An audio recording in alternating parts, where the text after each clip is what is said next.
Com projetos em âmbito estadual e federal em 2026, os prefeitos das principais capitais do país iniciaram os novos mandatos com ênfase na área de segurança pública.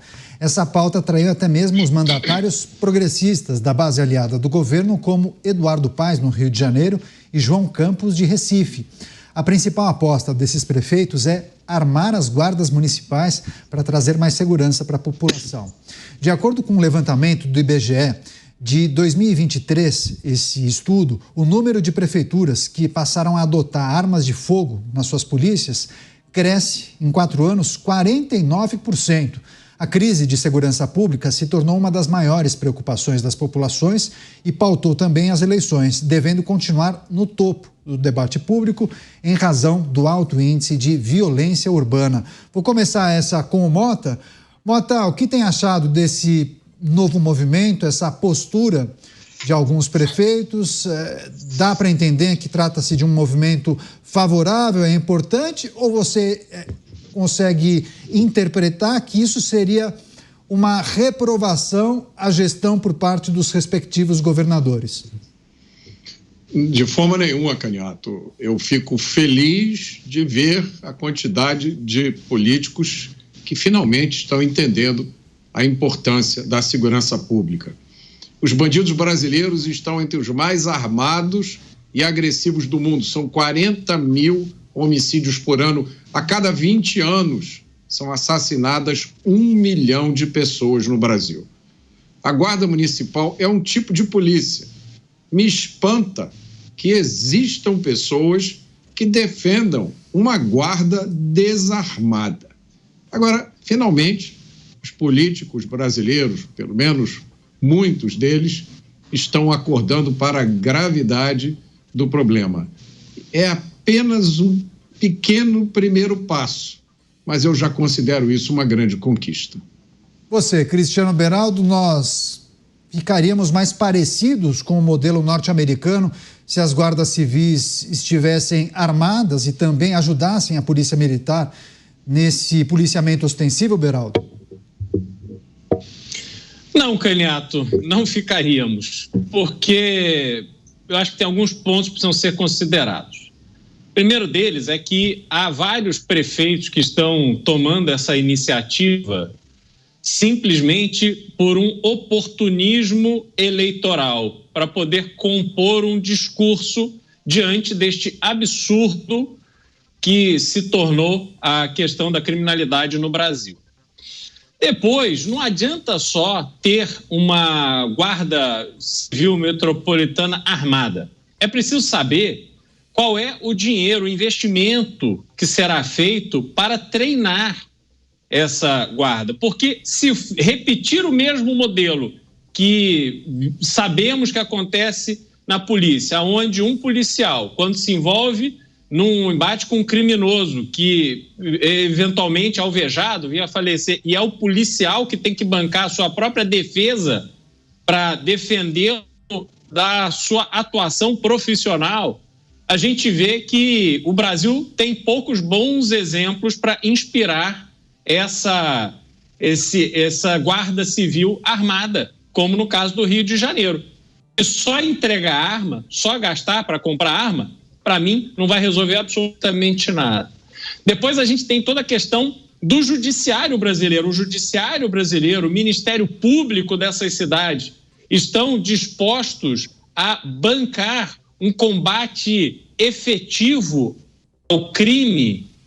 Eu tenho minhas dúvidas. Afinal de contas, se houvesse de fato uma preocupação, uma mobilização, uma vontade para resgatar esse poder de policiamento, de manutenção da lei e da ordem, aquelas ruas onde turistas que visitavam Rio de Janeiro entraram e foram assassinados por bandidos que tomaram parte da cidade, que controlam essas partes da cidade com a completa ausência do poder público, essas áreas teriam sido retomadas.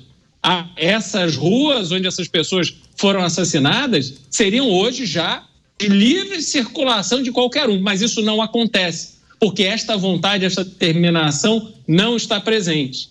E depois, Candiato, eu pergunto, qual é o investimento que está sendo feito na construção de presídios, de cadeias, de uma infraestrutura para receber um número maior de criminosos? Porque não se vai armar a guarda municipal de nenhuma cidade se o objetivo não for capturar, prender, meter em cana pessoas que estão cometendo crimes contra a população. Então, sinceramente, não vejo nada de relevante nesta notícia que não o aumento da despesa pública, porque para combater o crime é preciso muito mais do que eles estão apresentando. Essa é uma excelente pergunta, né, delegado Palumbo?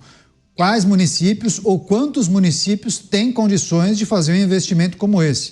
Não somente contratar armamento, como mais agentes para reforçar a Guarda Civil. Agora, em linhas gerais, prefeitos decidindo armar as guardas municipais, as guardas civis metropolitanas. De que maneira isso colabora e ajuda no enfrentamento à criminalidade, delegado? O prefeito, quando ele é sábio, ele investe na guarda, porque sabe que ela é uma poderosa aliada no combate à criminalidade. Claro que cidades de tamanho médio, como Ribeirão Preto, Campinas, Guarulhos, que é uma cidade maior, São Paulo, tem obrigação de investir na guarda.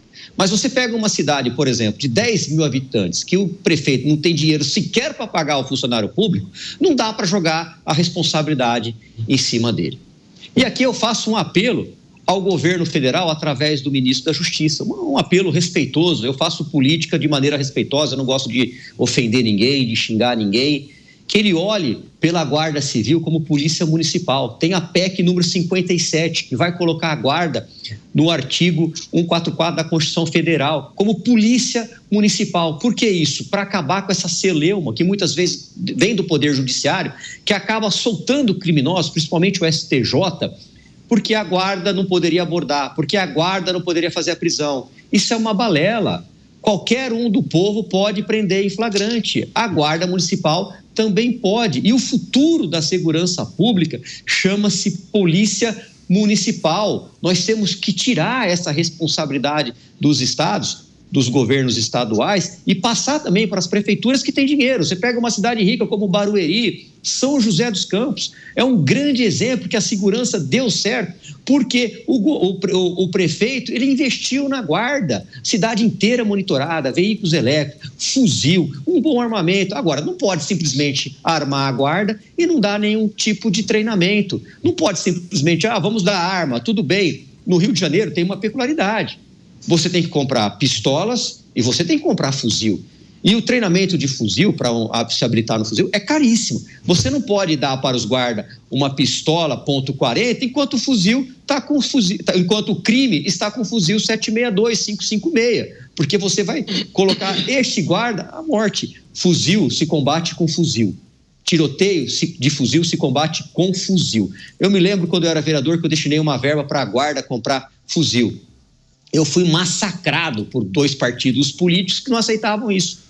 E o argumento é muito simples. Se o crime está portando fuzil, nada mais justo que os nossos policiais municipais também portem esse tipo de armamento. Não dá para trocar tiro, e aqui fala uma pessoa que tem experiência em troca de tiro, não dá para você trocar tiro com 10 bandidos armados de fuzil e você ter lá 10 guardas portando um 38 ou uma pistola .40. Agora, é engraçado, Mota, quando a gente fala de segurança pública, os entes federativos no Brasil pensam de forma bem distinta, né? Porque enquanto alguns municípios, principalmente capitais, querem investir nas guardas municipais, comprando armamento, até aumentando o contingente, fazendo concurso para a contratação de novos agentes, a gente observa, por exemplo, o Ministério da Justiça emitindo aquele parecer que sugere abordagens com armas não letais, enfim. São pensamentos dissonantes, né? Os prefeitos, então, vão na contramão do governo federal, que há pouco emitiu um parecer, ou pelo menos um livro de recomendações em que justamente sugere o uso de armas não letais para abordagens. Como é que a gente consegue ajustar as lideranças que pensam de forma tão distinta, hein, Mota? Os prefeitos não estão na contramão, Caniato. Os prefeitos estão na mão certa. Há outras pessoas na contramão. A gente sempre tem que testar essas ideias, verificando se as pessoas que dão essas ideias colocam essas ideias na prática em relação a elas próprias.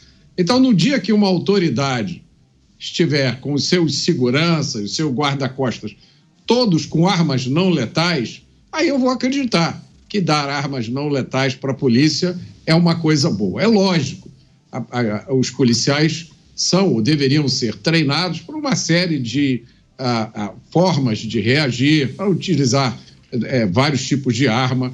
Eles não precisam que nenhum ministério explique isso para eles. Eles aprendem isso na academia de polícia. Quanto a essa questão dos prefeitos, se os prefeitos têm ou não têm condições, nos Estados Unidos, a polícia nos Estados Unidos é essencialmente municipal. E há cidades pequenas, muito pequenas, que têm uma força policial com 10 policiais, com 15 policiais. Ótimo, que a força policial tem que ser do tamanho que a prefeitura pode pagar. Eu estou nessa discussão, nessa batalha por um Brasil mais seguro, Caniato, há muito tempo. E eu fico muito feliz com o que está acontecendo, porque houve uma época em que nenhum político queria falar sobre segurança pública, especialmente prefeito. O prefeito dizia: Roberto, isso não é comigo, isso é com o governador, vamos falar de piscina olímpica, quadra de basquete, de creche. E a gente dizia: mas seu prefeito, olha os índices aqui de homicídio, de assalto. Não, isso não é comigo, isso é com o governador. E lavavam as mãos. Então eu fico muito feliz de ver que os prefeitos estão se interessando por essa pauta. É óbvio, a gente sabe disso. Vários deles estão fazendo isso só porque o assunto agora está na moda, ou por algumas motivações que não são as melhores. A gente sabe disso. Isso não tira a importância desse assunto. É preciso que os municípios se envolvam nisso, como o delegado Palumbo disse. Isso precisa estar formalizado na lei. Aqui no Rio de Janeiro, a gente testemunhou durante muito tempo essa discussão de que a guarda não pode ser armada, porque a guarda não é polícia, a guarda não tem treinamento, a guarda não tem competência. A última vez que eu chequei os números, a guarda do Rio de Janeiro tinha mais de 7 mil homens e mulheres. Era quase o mesmo efetivo da Polícia Civil, sem armas. E aí o guarda ficava fazendo o quê? Correndo atrás de alguns camelôs, né? Protegendo os canteiros das praças. Agora, na hora que acontecia um crime, você tinha que chamar a polícia. É óbvio que isso é o modelo errado. Então, eu vejo com satisfação esse movimento dos prefeitos e faço votos que isso seja o primeiro passo na direção de um novo caminho que o Brasil precisa tomar. Você, Beraldo, essa situação que envolve municípios que vão na direção contrária ao que prega o governo federal por meio do Ministério da Justiça, que há poucos dias emitiu aquele parecer recomendando o uso de armas não letais para alguns tipos de abordagem, enfim, o uso da força por parte dos policiais, dos agentes, após alguns episódios, enfim. A gente precisa trazer isso também como as nossas lideranças pensam de forma muito diferente. Parece que nós estamos em um Brasil e algumas autoridades vivem em um outro, né? Que talvez esteja mais parecido com um país europeu, Suíça, talvez. Pois é, Caniato, a gente vê assim, a Guarda Civil Metropolitana sendo utilizada como um discurso. E eu, pessoalmente, acredito que a Guarda tem um papel fundamental no combate ao crime. Mas o papel da Guarda não deve se confundir com o papel da Polícia Militar, assim como não deve se confundir com o papel da Polícia Civil. A Guarda Civil Metropolitana, ela tem, como na minha visão, ela deveria ter o papel de manter aquela ordem urbana necessária para que a cidade esteja organizada, para que a prefeitura cuide de um ambiente adequado para o policiamento e que iniba o cometimento de crime. Crimes que, se forem cometidos, devem ser de responsabilidade, tanto o seu combate, perseguição, investigação e para colocar criminosos na cadeia da Polícia Civil e da Polícia Militar. Agora, não adianta simplesmente entregar armas nas mãos dos policiais civis, da Guarda Civil Metropolitana, e esperar que elas façam um trabalho que não está sendo realizado como um todo por uma série de circunstâncias e contingenciamentos. Não é que não existem policiais querendo combater o crime, dispostos a combater o crime, que acordam todos os dias e trabalham focados na sua missão, na missão que receberam quando assumiram a sua posição de policial. O fato concreto é que a questão da criminalidade no Brasil, ela é bastante mais ampla e exige toda uma atuação integrada que hoje não acontece. Por quê? Porque temos um problema gravíssimo que alimenta toda a estrutura da criminalidade, chama-se tráfico de drogas. As fronteiras brasileiras, e já falamos isso aqui repetidas vezes, as fronteiras são uma peneira. Entram toneladas de drogas pelas fronteiras brasileiras que atravessam o Brasil todos os dias e que saem por portos e aeroportos. Isso é uma rotina. E é esse dinheiro do tráfico de cocaína, do tráfico de drogas, que vai alimentando essa criminalidade. Então, o Guarda Civil Metropolitano, que tem um total respeito, mas se lá de cima não vier cada um fazendo o seu trabalho, me desculpa, ele não será o herói, porque ele não foi contratado pela prefeitura para ser um herói.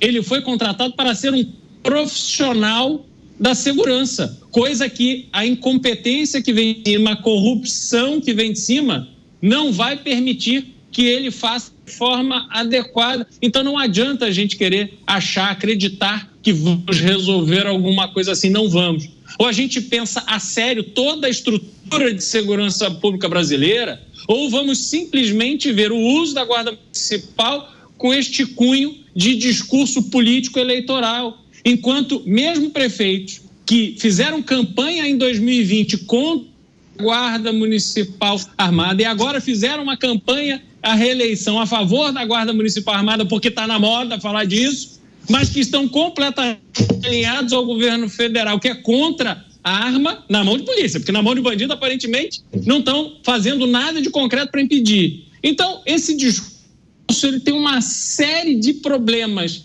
e eu, sinceramente, não acredito que simplesmente armar a Guarda Municipal vai resolver esse problema monstruoso de segurança pública que existe no Brasil. Mas, delegado Palumbo, quando o Beraldo traz a descrição sobre qual seria a responsabilidade da Guarda Metropolitana, eu fico pensando, é algo muito parecido com o que hoje faz a Polícia Militar.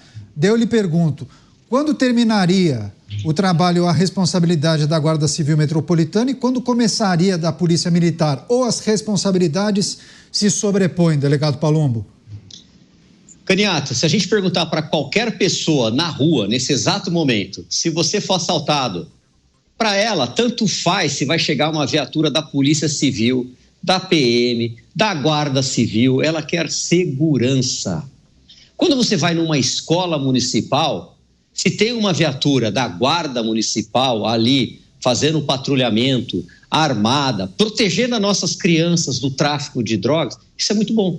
O que não pode acontecer é eu olhar aqui pela janela do meu escritório e saber que tem uma delegacia a menos de 800 metros que está fechada, porque não tem policial. Aí fica muito difícil. E é por isso que eu insisto, falando da Guarda Civil, no artigo 144 da Constituição Federal, porque tem o ego de delegado, o ego de coronel, que muitas vezes pensam só na sua instituição e não querem que a guarda cresça. Não querem porque senão eles pensam assim, se eles forem fazer o mesmo que a gente faz, nós vamos perder poder. Mas quem perde com isso, na verdade? É a população, que não está nem aí para a cor da viatura e do distintivo. Ela quer segurança. Se a minha filha estuda numa escola pública, para mim tanto faz se tem uma viatura da Guarda Civil ou da Polícia Militar, fazendo a segurança ao redor da escola. O que não pode acontecer é essa quantidade de roubos e assalto e não tem investigação porque a delegacia está fechada. Ou então, depois que a guarda faz uma prisão, hora que chega nos tribunais superiores, não, vocês não poderiam prender, vamos anular tudo e vamos soltar todos. O Beraldo falou da construção de presídio. É muito importante que se construa presídio. Por que os políticos não fazem isso? Porque perdem voto. Ao contrário, a gente vê o judiciário, eu vi esse final de semana, e fiquei extremamente revoltado com decisões judiciais que, como está superlotado, qual foi a ideia dos nossos magistrados? Vamos soltar os presos. Isso é absurdo. Você solta 1.800 presos, porque a cadeia está superlotada. Primeiro que cadeia não é resort, cadeia não é hotel. Cadeia é para o cara ser punido. Então, se tem 30 lá, não, é porque cabe 30. Ninguém vai morrer porque é superlotado. Agora, trabalhar eles não querem. A gente recebe relatos aí de que os presos chamam o juiz porque ele quer receber bolachinha recheada. Isso é um tapa na cara da sociedade. E aí, qual que é a ideia do Poder Judiciário? Vamos soltar, porque está superlotado. Só que quando você solta 1.800 presos, o que vai acontecer? Vai ter mais roubo, vai ter mais assalto, vai ter mais latrocínio, vai ter mais estupro, vai ter mais tráfico. Porque esses presos não querem trabalhar. Eles não querem progredir, não querem sair dessa vida criminosa. É cômodo. Com essa série de decisões judiciais que acabam ajudando eles, fica muito cômodo você estar no mundo do crime. Qual a diferença entre a Polícia Militar, a GCM? Se tiver uma viatura na rua, tanto da Polícia Civil, da Militar, da GCM, da Polícia Federal, só deles estarem andando com a viatura, eles já estão fazendo patrulhamento. E a função do policial é ficar olhando o tempo todo para ver se tem algum crime para poder evitar. Esse cenário descrito pelo delegado Palumbo talvez seja uma característica aqui de São Paulo, né, delegado? Mas talvez em outras cidades não é incomum cidadãos que chegam a mencionar, fui pedir ajuda para a Guarda Civil Metropolitana ou a Guarda Municipal e muitas vezes eles indicam que eu procure a polícia. A pessoa ali naquela situação foi roubado, foi assaltado, furtado, sei lá, pede ajuda para o GCM e aí o GCM indica, não, tem que procurar a polícia, a gente não pode fazer nada. Talvez essa seja a preocupação de muitos cidadãos. Quer só fazer o complemento, delegado? Rapidinho. Não, isso acontece realmente, Caniato, mas aí é aquele policial que não é vocacionado, né? Como eu já vi também, não, isso aqui não é da minha área, eu não posso atravessar a rua para ir lá prender. Isso é absurdo. Eu, quando estava na polícia, eu ficava literalmente caçando bandido o tempo todo. A maioria dos policiais são vocacionados, mas tem aqueles que a gente chama de braço curto, de Horácio, que não quer fazer absolutamente nada e vai lá só para bater cartão e ir embora receber seu salário. Horácio, menção ao personagem do Maurício de Souza, né? Era o... Exato. Tinha um bracinho curto, exatamente.